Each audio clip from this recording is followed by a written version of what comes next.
social media landscape has drastically changed with the many innovations that make our private lives seem not so private anymore. Fein will take us through the many dangers in this new technological world that we live in. We will also take a look at Prosper's Thursday Night Lights game against Justin Matabuki and McKinney North and how the Eagles fared against the Bulldogs. And finally, we will sit down in studio with Prosper ISD Chief of Police, Officer Chad Vessels, to further navigate the waters of social media. Today, October 2nd, 2015. From Prosper High School, this is Eagle Nation News with Austin Garcia, Ben Fein, and Mackenzie Hamilton. Good morning, Eagle Nation, and today is Friday. Welcome back, even though it kind of feels like a Saturday because of the game last night. It feels different for sure. Thursday Night Lights is something you got to get adjusted to. Yeah, it's going to take, it was tough to wake up, I'll tell you Exactly. what. Now, guys, the iPhone has been out for 9 years 9 years. It seems like just yesterday that, I was texting off of my NV2 and I was so excited to get that in 6th grade. Yeah, I had my LG chocolate, and it was the funnest thing I ever did. When I get bored, I just slide it up and down. Yeah, I didn't have a phone until like middle school, so I would email my friends. That's how we communicated. See, that's one of the crazy things I think about phones now since the iPhone has come out. When we were talking about our phones, when we first got our phones, that's all they did. You could text, you could call people, and maybe if you're lucky, and you had to pay for this, you could do a little web surfing. And now... And you could record ringtones, too. Oh, you couldn't even get music. You had to record music. Exactly. But now, they do everything. There's social media. Our life kind of revolves around them. Exactly. I feel panicked when I don't have my phone. Yeah, I think we all do. And I think it's kind of like a... It's like a safety net that you kind of rely on. You don't think about it, but when you don't have it, you reach for it in your pocket and it's not there. You just kind of. One thing I do miss about the old phones though is the durability. I got my phone in here; it's falling apart. But I think I could drop my NV2 from a 5-story building; it would be just fine. The street would be hurt. But the street would be hurt, but my phone would be unscathed. The world has become a much smaller place with the many technologies making it easy to talk to someone in Japan with only the touch of a screen. But with the technological advances they bring, dangers that many people may not realize. We live in an instant. From food to movies to the speed of download, the demand for instant results is trickling into every corner of our lives. Retailers race into same-day delivery, and smartphone apps are now designed to eliminate the wait for a cab, a date, or a table at the hottest restaurants. It's a world of instant information at our fingertips. But as a certain web-slinging superhero once taught us, with great power comes great responsibility. And for adolescents, that quest for power often comes in the form of sex. We hit the hallways to ask a few of your peers if they have ever used this time-saving tool to send or say anything inappropriate. I think you just text in the moment. You don't really text, you don't really think about it. If you're in a fight with somebody or you get really heated, you send texts that you really don't mean, and so I've done that a couple times. I try to think about what I text before I actually send it out. Sexting is the term used to describe the exchange of nude images or a sexually suggestive text message on cell phones. A 2009 report states that nearly 1 out of every 6 to 7 teenagers with cell phones have sent or received nude photos through a text service. Well, in some cases, or not most, especially in the school setting, it's possession of child pornography, which is a felony. This possession of having that material, especially if that picture is of a young man or a young lady who's not an adult. Even if you're 18 and you're sharing photos, where is that photo ending up? Next thing you know, everybody's got a picture of you. With all the legal ramifications, why are teens continuing to sext? According to the research, when asked, 40% of teenage girls report that they do it as a joke, and 34% do it to feel liked or sexy. And at least 61% of both genders who sext admit they were pressured to do it at least once. More alarming, 15% admit sending these messages to people they have never met in person or just chatted with online. Earlier generations didn't live with the instant connectivity that we have today. Apps like Snapchat and Instagram weren't available at the touch of a button. Often your weekends were limited to 24 photos at a time, and they took over a week to develop, long after the mood had passed. And even after these photos were taken, they were much easier to dispose of. The first thing that kids need to understand is that what is put out there doesn't go away. it's permanent. Even if you think you're, for instance, using Snapchat and they're going to see it and it's going to disappear, you now have Snap Save. There's no guarantee that it's going to be an instantaneous view and then it's just going to disappear into Never Never Land. It can always be retrieved. If you put it out there, you are relinquishing privacy. While technology will continue to advance and it becomes more and more difficult to find solace in an instant world on display, adolescents need to be aware of the potential dangers of sexting. Before hitting send, remember that no one can control where that image may travel. And to always ask yourself, is the gratification really worth the risk before everything changes in an instant? For Eagle Nation News, I'm Ben Fein. Officer Chad Vessels, Chief of Prosper ISD Police Department, is with us today to help educate the students of Prosper High School on the true dangers of social media.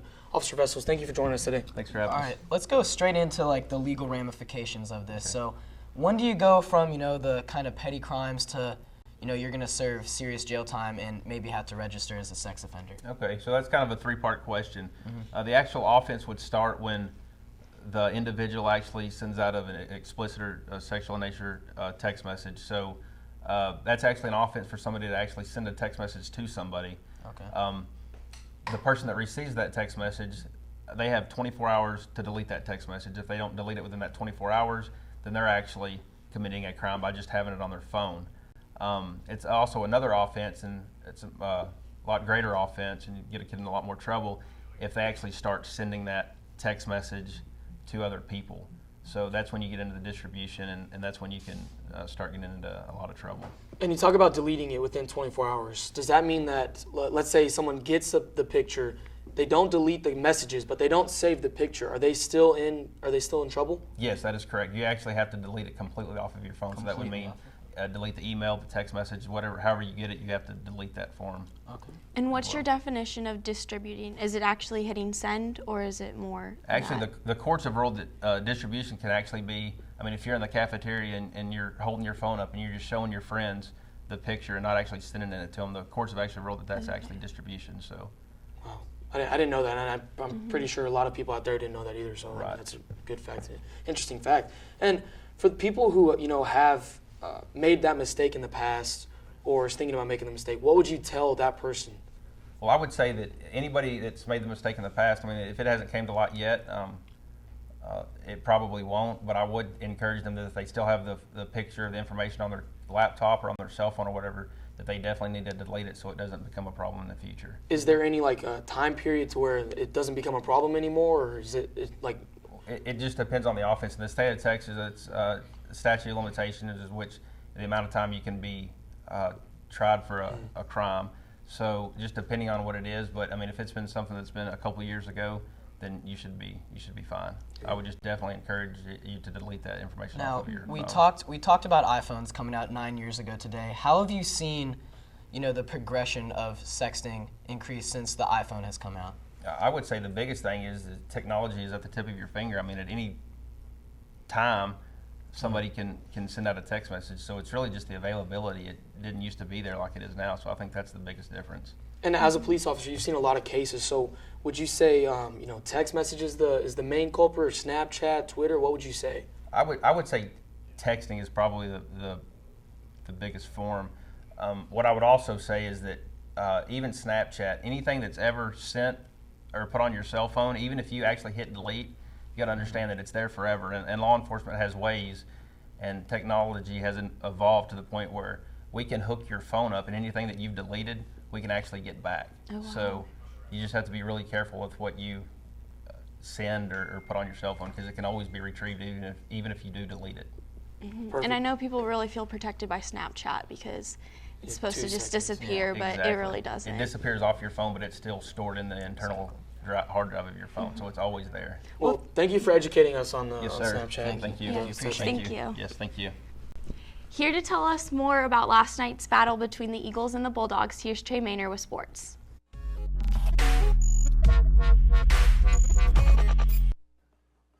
Much hype has been made of the Eagles football team this season, starting off the year 3-1 for the first time in several years. But the true test came last night as the Eagles came face-to-face with one of its toughest district foes in McKinney North.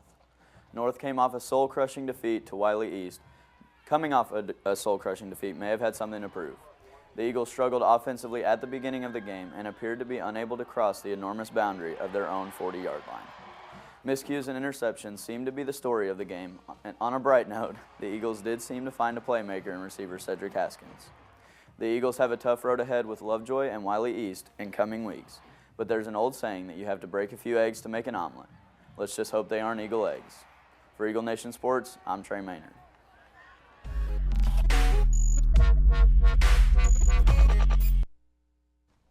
We will be right back after this short break.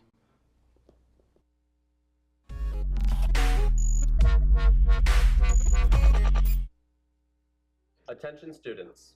Are you taking the SAT or ACT this year? Kaplan is offering free practice courses online with the Prosper promotion code. You can take self-paced SAT and ACT practice courses on the Kaplan website. 95% of students who study with Kaplan get into one or more of their top college choices. Visit Kaplan at school.com/prosper or see Mrs. Vincent in the counseling office for more information. Don't delay. Testing has already started.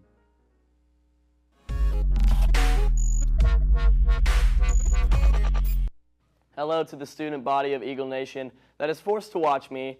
Gosh, I'm so sorry for that. Okay, moving on to weather, but first, how about a fun fact of the day? Did you know that in 1922, on September 13th, Libya recorded the highest temperature on Earth at 136 degrees Fahrenheit? It's just astounding. Anyways, according to weather.com, our weekend is going to be quite chilly with temperatures crawling in to the 50s. Today we only have a high of 79 and a low of 52. Tomorrow we have another high of 79 and 55 degrees for the low. And Sunday we have a high of 80 and a low of 56. Expect to wear a light jacket tonight and grab yourself a cup of joe. Brace yourself, Eagle Nation. Sweater weather is officially here. Well, that's the weather around you with your weather update. I'm Brady Powers.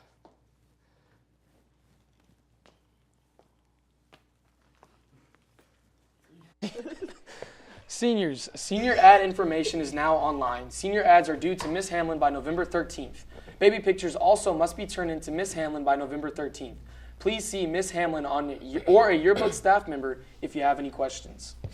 Current HOSA members, please note that on October 8th, there will be a meeting for any members interested in competing. If you are not able to make the meeting at 7:30 a.m., don't worry, there will be one at 3:50 p.m. in room 1255. Any student 16 and older interested in donating blood to Carter Blood Care, please sign up during your lunchtime. All classroom passes will be handed out during lunch on Monday. If you are 16, you must have a consent form signed. All forms are turned in when you donate. Any seniors that donate twice during their senior year will receive a prestigious red cord worn during graduation. Bowling tryouts are Monday, October 5th at 7:30 p.m. at Allen Bowl. Bring $15 to bowl. For more information, see Miss Winter in room 2017. Well, Eagle Nation, that's all for the show today. See you next Tuesday. Hope you guys have a great weekend. And remember, Eagle Fight never dies. I'm Austin Garcia. I'm Ben Fein. And I'm Mackenzie Hamilton. Live long and prosper.